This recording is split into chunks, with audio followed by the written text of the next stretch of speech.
या फिर साथ में ब्लैडर थोड़ा सा कमज़ोर हुआ है डायबिटीज़ या बाकी प्रॉब्लम्स की वजह से या एज की वजह से, तो डेफिनेटली ये प्रोस्टेट कभी कभी दिक्कत देता है।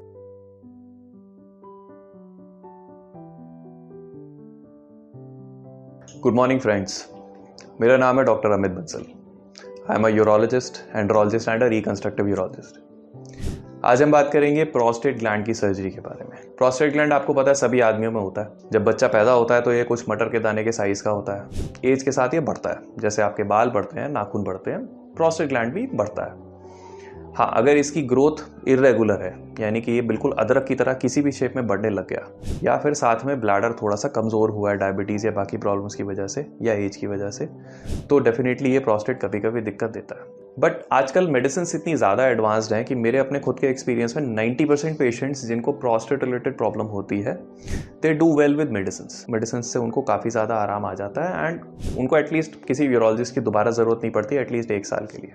लेकिन अगर उसी प्रोस्टेट ग्लैंड पे मेडिसिन काम नहीं कर रही है, या फिर उस प्रोस्टेट ग्लैंड की वजह से बार बार इन्फेक्शंस हो रहे हैं, ब्लैडर कमज़ोर हो रहा है, स्टोन्स बढ़ रहे हैं, किडनी फेलियर की नौबत आ गई है, पेशाब बार बार ब्लॉक हो रहा है, तो ऐसे केसेस में हमें सर्जरी डेफिनेटली करनी पड़ती है ताकि बाकी यूरिनरी सिस्टम को हम फेलियर से बचा सकें।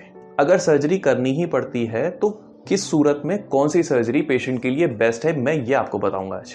देखो, आमतौर पर प्रोस्टेट जब थोड़े से छोटे होते हैं, 40, 50, 60, 70, 80 ग्राम तक के प्रोस्टेट जो होते हैं, तो उसमें जो है TURP करके सर्जरी होती है, जिसमें जो नॉर्मल हमारा आदमियों का यूरिन का पैसेज होता है लिंक के थ्रू, उधर से ही कैमरा डाल के पूरी की पूरी सर्जरी की जाती है। अगर उस सर्जरी में जिस चीज़ से प्रोस्टेट को कट किया जाएगा या छीला जाएगा, अगर वो एक इलेक्ट्रिकल करंट है, तो उसको हम कहते हैं TURP, trans urethral resection of prostate. इस सर्जरी में एसेंशियली प्रोस्टेट का जो कैप्सूल होता है उसको छोड़ा जाता है, उसको बचाया जाता है, क्योंकि उस कैप्सूल के बाहर बहुत बड़ी बड़ी खून की नसें होती हैं।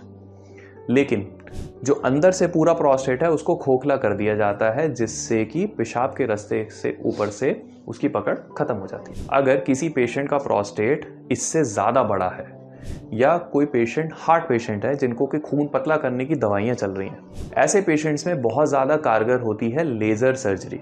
लेज़र भी जो है 2 अलग अलग तरीके की होती है, holmium laser, थोलियम laser. But essentially वो सर्जरी सेम TURP वाला काम जो है लेज़र के थ्रू किया जाता है, बट जो आप एनर्जी सोर्स यूज़ कर रहे हो वो चेंज हो जाता है। बड़े प्रोस्टेट्स में लेज़र से सर्जरी जल्दी हो जाती है, जिससे कि आपको जो है एक्स्ट्रा टाइम स्पेंड नहीं करना पड़ता और पेशेंट को रिस्क कम रहता है। मोर इम्पॉर्टेंटली, जिन पेशेंट्स को खून पतला करने की दवाई चलती है, ऐसे पेशेंट्स में लेज़र जो है ब्लीडिंग कंट्रोल में काफ़ी ज़्यादा अच्छा काम करती है as compare to electrical current.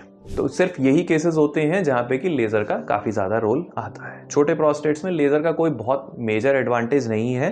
हाँ, ये होता है कि नॉर्मल TURP के देखते जो है एक फाइनेंशियल कॉस्ट ऐड हो जाती है अगर आप छोटे प्रोस्टेट को भी लेज़र से करने की कोशिश करोगे तो। दोनों ही सर्जरीज की जो रिकवरी है वो काफ़ी हद तक सेम होती है। सर्जरी के बाद जो है पेशाब पेशेंट को जल्दी जल्दी लग सकता है, पेशाब में जलन लग सकती है इनिशियली, क्योंकि अंदर पूरा खुला हुआ जख्म होता है, वहाँ पे पेशाब की नमक वाली एक भी बूंद लगती है तो पेशाब में कभी कभी इतना ज़्यादा प्रेशर बनता है कि जाते जाते कपड़ों में लीक हो सकता है। ये दोनों सर्जरीज में जो है कुछ कॉमन होता है। ज़्यादा बड़े प्रोस्टेट्स होते हैं तो ज़्यादा थोड़ी परेशानी होती है इस चीज़ की, और जिनके छोटे प्रोस्टेट्स होते हैं उनको थोड़ी कम परेशानी होती है। बट ये बिल्कुल वैसा है कि जैसे आपका जख्म अंदर से भरेगा, ये चीज़ भी जो है हफ्ता 10 दिन जो है डे बाय डे बेसिकली ये बेटर होती चली जाती है। तो इनिशियली हो सकता है कि आपके जो यूरोलॉजिस्ट हैं वो आपको थोड़ा सा एक्सरसाइज वगैरह सिखाएं ताकि आपका यूरिन का कंट्रोल बेहतर रहे। अब हम आ जाते हैं ऐसी सर्जरी जिसके लिए एक्चुअली आपको जो है पेट में कट लगाने की ज़रूरत पड़ती है, तो ये होती है रोबोटिक सर्जरी। जिनके बहुत ही ज़्यादा बड़े प्रोस्टेट है, 200, 250, 300 ग्राम के प्रोस्टेट।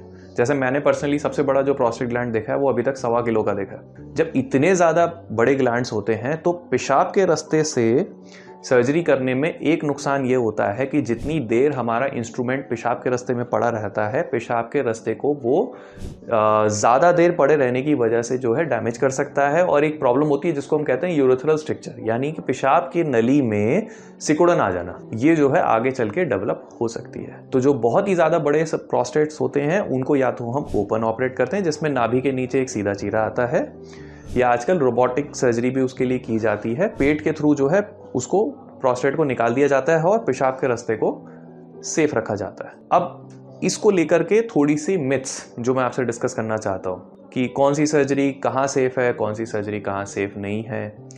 छोटे जो प्रोस्टेट्स होते हैं उनमें जो है सारी सर्जरीज जो है सेफ है। अगर एज बहुत ज़्यादा है पेशेंट की, या हार्ट पेशेंट है, या प्रोस्टेट का साइज़ बहुत बड़ा है, हाँ वहीं पे सिर्फ लेज़र का एडवांटेज है।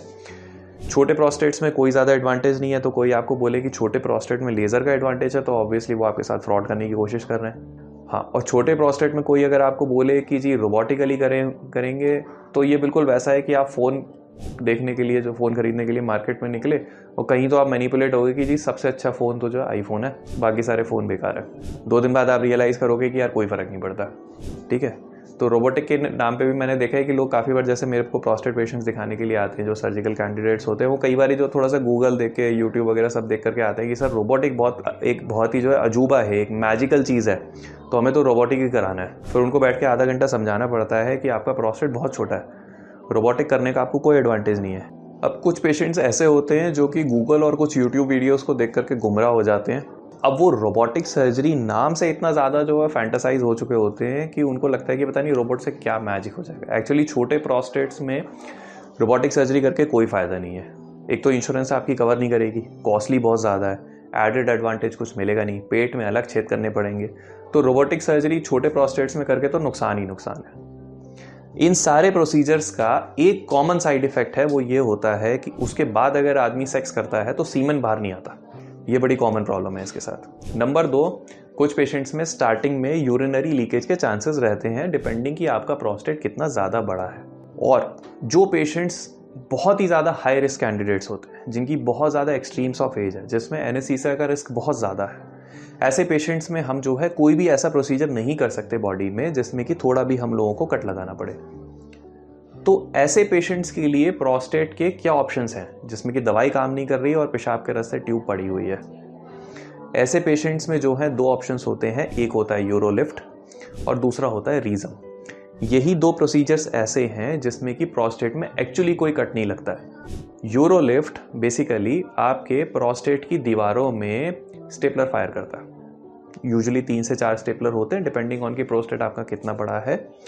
और वो जो स्टेपलर्स होते हैं वो पेशाब के रास्ते में प्रोस्टेट को कट नहीं करते हैं, लेकिन प्रोस्टेट को वो जो है एक तरीके से कहते हो दबा देते हैं। यानी कि अगर ये पेशाब का रास्ता है, ये मेरा पेन और मेरा हाथ अगर प्रोस्टेट है और ये पेशाब का रास्ता इसके अंदर से जा रहा है जिसे प्रोस्टेट ने दबाया हुआ है, तो इसको अगर आप इस तरीके से देखो तो यूरोलिफ्ट जो है बिना कट किए प्रोस्टेट की दीवारों को पिचका देता है और इस तरीके से वो रास्ता खुल जाता है। ये देख लो कितना फ्री है। तो यूरोलिफ्ट कुछ इस तरीके से काम करता है। हाँ, ये ज़रूर है कि मैंने ये देखा है कि यूरोलिफ्ट का असर जो है यूजुअली अच्छे तरीके से आने में जो है करीब करीब 1 महीना लग जाता है। तो वो एक चीज़ आपको ध्यान देनी है।